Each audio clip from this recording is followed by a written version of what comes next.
Boa tarde, daremos início à apresentação que tem como tema flúor, benefício ou malefício. A equipe é constituída por Ana Júlia Esquivel, Diego Teixeira, Irla Nunes, Luan Pedro, Luana Gomes, Rayane Evelyn, Ricardo da Silva e Juana dos Santos.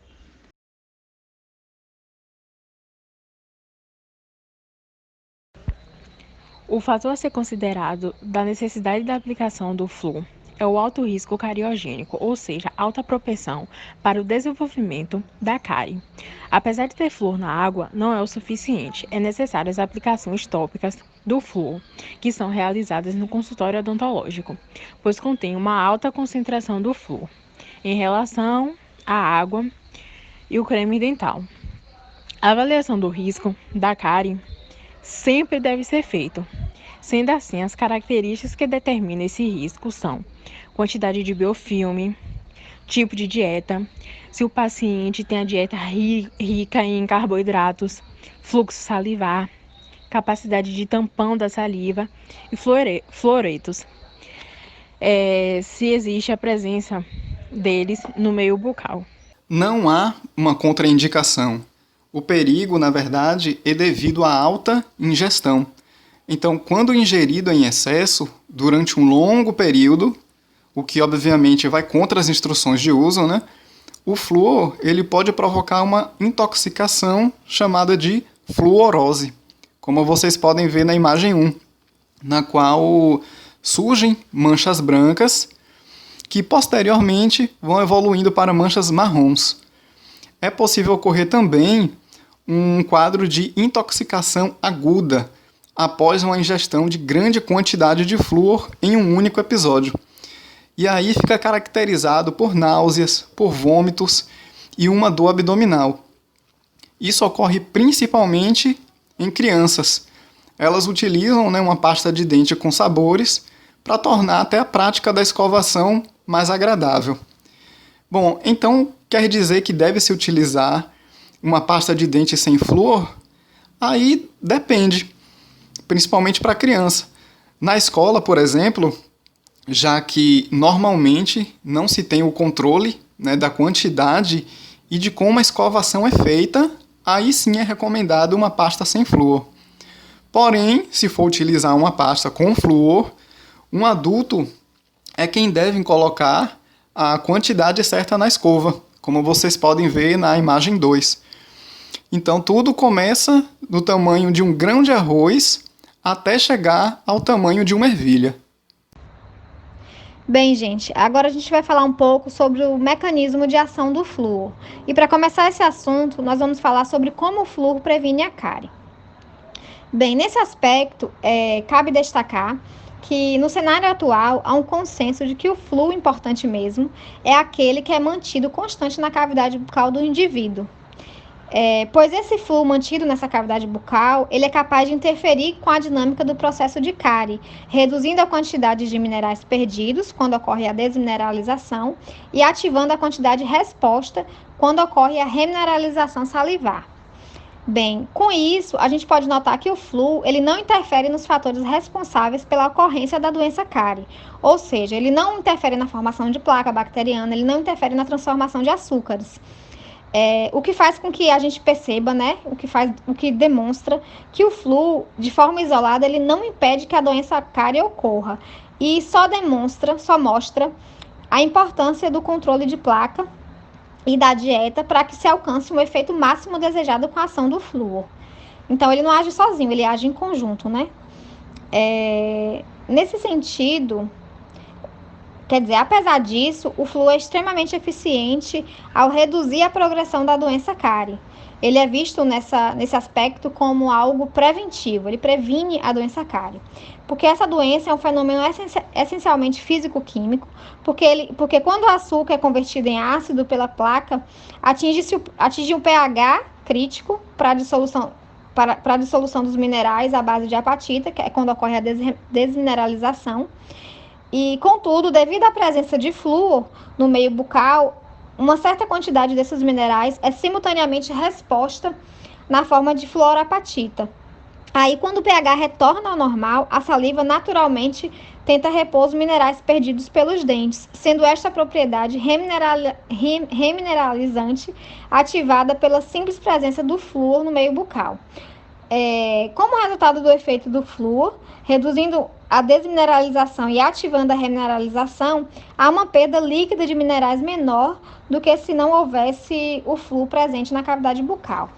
Bom, eu vou mostrar um pouquinho para vocês algumas formas de absorção do flúor pelo nosso organismo. Primeiro tem quando ele é ingerido. Quando ele é ingerido, ele é absorvido de imediato pelo estômago e pelo intestino. Com isso, ele deposita-se nos ossos, né, do ser humano, e é incorporado na apatita, formando a fluorapatita. Bem, nos dentes, o flúor deposita-se na fase de maturação pré e pós-eruptiva dos dentes. Existem altas concentrações de flúor que podem ser incorporadas na mineralização, sendo maior na parte superficial dos dentes. E na dentina e cemento há mais flúor que no esmalte, porque os tecidos da dentina e cemento são mais porosos e com metabolismo ativo.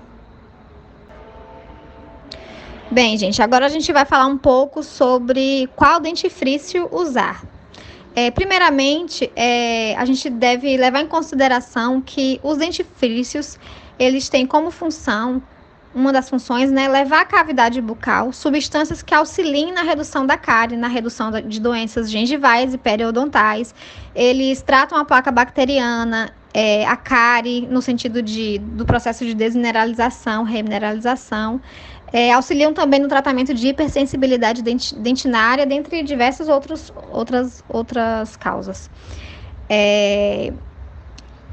Os dentifrícios, eles têm vários compostos. Dentre os compostos, cada um deles tem uma função. Eu vou falar rapidamente sobre alguns. Por exemplo, nós temos como composto do dentifrício abrasivos, detergentes, flavorizantes, solventes, umectantes, aglutinante, edulcorantes, conservantes. Esses conservantes, inclusive, evitam a contaminação bacteriana e fúngica. Os fluoretados, o triclosan, que é o mais presente em enxaguatórios bucais, inclusive. A clorexidina. A clorexidina, inclusive, é um antibiótico, né, que é muito utilizado após cirurgias periodontais, ortodontia, exodontia. É muito recomendado. Além da clorexidina, tem o cloreto de cetilpiridíneo, desensibilizantes, que são aqueles que fecham a entrada dos túbulos dentinários, fazendo com que diminua a sensibilidade dentária. Tem também como compostos anticálculos, que interferem na formação do cálculo propriamente dito, né, que são anticálculos ou abrasivos. E também tem os dentifrícios com flúor, né, que eles previnem a atividade de cárie nos dentes. Passada essa fase da composição, a gente pode afirmar que, de forma geral, os dentifrícios mais recomendados são os que contêm flúor, com moderação. E até porque, quando tem uma alta quantidade de flúor, corre o risco de ocorrer doenças, né, relacionadas ao flúor. E uma coisa muito importante é a gente usar o dentifrício que é recomendado pelo nosso dentista de acordo com a nossa necessidade, de forma indefinida. Mas o ideal é que a gente vá ao nosso dentista, frequente um dentista, né, e que peça uma recomendação de acordo à nossa cavidade bucal, de acordo às nossas necessidades. As vantagens da utilização do flúor. Existem inúmeras vantagens na utilização do flúor. A principal e mais conhecida delas é a prevenção à cárie, onde o flúor provoca a diminuição do crescimento e até mesmo a morte das bactérias causadoras da cárie. Age também no combate ao mau hálito, que por sua vez pode ser evitado com mudanças de hábitos e cuidados de saúde, como por exemplo a escovação 3 vezes ao dia, o uso do fio dental, a higienização da língua, a utilização de enxaguantes bucais e entre outros. Outro papel importante é na limpeza dos dentes e no fortalecimento do esmalte dentário. Vamos tratar também sobre os tipos de flúor encontrados. São eles géis, espumas e vernizes de fluoreto de sódio neutro e géis e espumas de fluoreto de fosfato acidulado. O fluoreto ele é usado para nutrir e aumentar a estabilidade da força dos dentes, prevenindo a cárie dentária, ajudando a endurecer o esmalte dos dentes. A ação tópica dos fluoretos se dá pela formação de produtos da reação do esmalte dentina com o flúor, formando um mineral do tipo CaF2, que é o fluoreto de cálcio. É depositado no biofilme e em lesões iniciais de cárie é capaz de evitar a progressão da doença. Então, o que é a aplicação tópica de flúor? A aplicação tópica de flúor é um procedimento feito para fortalecer os dentes que apresentam riscos de cárie, podendo ser realizadas de diversas formas, como direto nos dentes, bochechamento e na formação de gel ou espuma. A boca é a porta de entrada para muitos organismos que podem penetrar o nosso corpo. Para a prevenção, deve manter a boca sempre limpa e dentre os passos de limpeza, que é a escova e o fio dental, pode colocar um enxaguante bucal e fazer uma desinfecção. Essas soluções são facilmente encontradas em supermercado, nas farmácias e temos diversas variedades de produto. Na hora de comprar, fazer a escolha do sem álcool, pois o álcool resseca a mucosa, causando excesso de descamação, afetando as papilas linguais, interferindo na função gustativa e também manchamento dos dentes. Os antissépticos têm um princípio ativo, que é componente necessário para a ação microbiana. Tem um princípio ativo que são indicados apenas por orientação odontológica. Por mais que venda em qualquer farmácia ou supermercado, o correto é usar apenas com orientação odontológica, sendo ele os enxaguantes bucais à base de clorexidina, cetilperidíneo e triclosan. Esses três, o ideal é que se use apenas com orientação, como eu já tinha dito antes, pois se utilizados rotineiramente de forma exagerada, pode trazer efeitos adversos. Caso não esteja passando por nenhum problema odontológico, o tratamento que exige a prescrição específica de um antisséptico e queira comprar para deixar à disposição, pode comprar um enxaguante que seja à base de óleos essenciais ou à base de plantas medicinais. Mas não esquecendo que se tiver problema específico, é necessário consultar um dentista para que ele possa prescrever e analisar a sua necessidade. Método de aplicação profissional, onde estarei focando nas soluções fluoretadas e o gel fluoretado. Em relação às soluções fluoretadas, nós temos, por exemplo, os enxaguantes bucais, que são mais, pessoas têm mais acesso, onde também existe essa a divergência de opiniões da sua eficácia ou não. Mas a informação que nós temos é que os enxaguantes bucais, eles retardam o tempo de formação do biofilme dental e atua na diminuição, vamos dizer, da patogenicidade da placa bacteriana, pois os mesmos possuem em sua composição substâncias bacteriostáticas, ou seja, diminui ali o aumento do número de bactérias. É importante lembrar também ter uma atenção especial à quantidade do líquido a ser usado. E na hora de comprar, a gente deve optar por produtos que não contenham álcool, Vale ressaltar também que o líquido é indicado principalmente para pacientes com sensibilidade, com pacientes que usam próteses dentárias, pessoas com doenças periodontais e em pós-operatórios também. Cada item de limpeza, ele é insubstituível. Assim, a escova de dentes, o creme dental, o fio dental, o enxaguante bucal retiram as sujeiras da boca, não praticamente, mas retiram ali uma boa parte e protegem os dentes. Em relação ao fluoreto, se usa uma solução, uma solução concentrada, onde na concentração diária, quando se faz uso diário, já seria de 0,05% de fluoreto de sódio, e a semanal ou quinzenal, que já é 0,2% de fluoreto de sódio, onde usado, por exemplo, essa concentração quinzenal em programas de promoção à saúde, realizada por profissionais de odontologia, por estudantes e em escolas, a gente se vê muito isso. Em relação à técnica, é o bochecho, recomenda-se bochejar ali 10 ml de solução, vigorosamente, por cerca de 1 minuto. As vantagens a gente pode destacar a facilidade de aplicação e o baixo custo. As desvantagens é que ele é contraindicado, né, para criança em idade ali pré-escolar, ou seja, ele é mais indicado para crianças a partir dos 6 anos de idade. As indicações,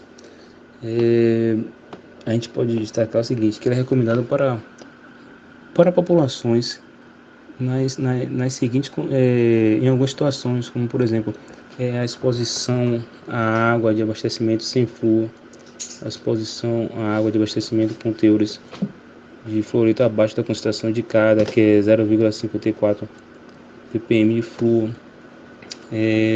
Também a populações com condições sociais e econômicas que indiquem baixa exposição a dentre frícios fluoretados e também recomendados para indivíduos de alto risco de cárie, por exemplo, aqueles que usam aparelhos ortodônticos fixos.